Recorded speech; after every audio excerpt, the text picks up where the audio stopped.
primeiro nome da PNL foi Modelagem da Excelência Humana. Esse foi o primeiro nome lá na década de 70. Eu vi o Grinder falando comigo numa conversa como se estivesse aqui conosco aqui. Ele estava numa mesa falando sobre como surgiu isso. E esse nome, Modelagem da Excelência Humana, veio de 11 meses que ele ficou numa sala parecida com essa, onde o Milton Erickson ele fazia atendimentos, né, atendimentos ali com uma linguagem específica dele, que depois, hoje, tecnicamente se chama linguagem ericksoniana, mas antigamente era a linguagem do Erickson, então era o que ele fazia.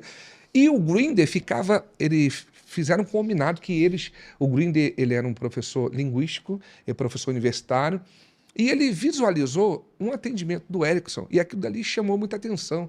Falou, ele utiliza alguns padrões que mudam algumas realidades internas em algumas pessoas. O que ele faz? E nem o Erickson conseguia explicar, porque não tinha sido codificado ainda.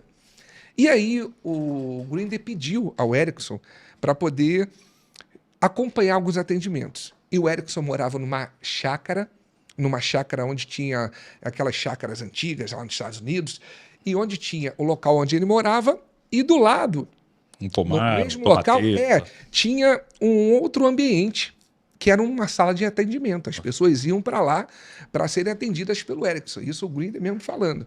E aí ele tinha aquele atendimento, não era uma sala tão grande, e o Erickson falou, eu não quero que vocês me atrapalhem. Vocês vão ficar lá no fundo da sala, não vão poder perguntar nada, só vão ficar vendo. E durante 11 meses, o Grinder, junto com o Bandler, que era aluno do Grinder, eles ficaram acompanhando os atendimentos do Erickson e verificando os padrões linguísticos, aquilo que o Erickson fazia para gerar o resultado naqueles pacientes. E dali começou essa codificação de padrões. O que era feito para gerar o resultado? A PNL nasceu disso, sabe? O porquê que as pessoas conseguem chegar num determinado resultado? O que elas fazem internamente para chegar no resultado de vencer um trauma, de vencer uma fobia, de conseguir falar em público, de conseguir ser um gestor de sucesso, de conseguir ter uma liderança eficaz. Não importa qual seja a área, de fazer aquilo com excelência, com padrão excelente. E aí, dentro desse processo de codificação, nasceu a modelagem da excelência humana, que esse foi o primeiro nome. Foi com o aspecto de modelagem.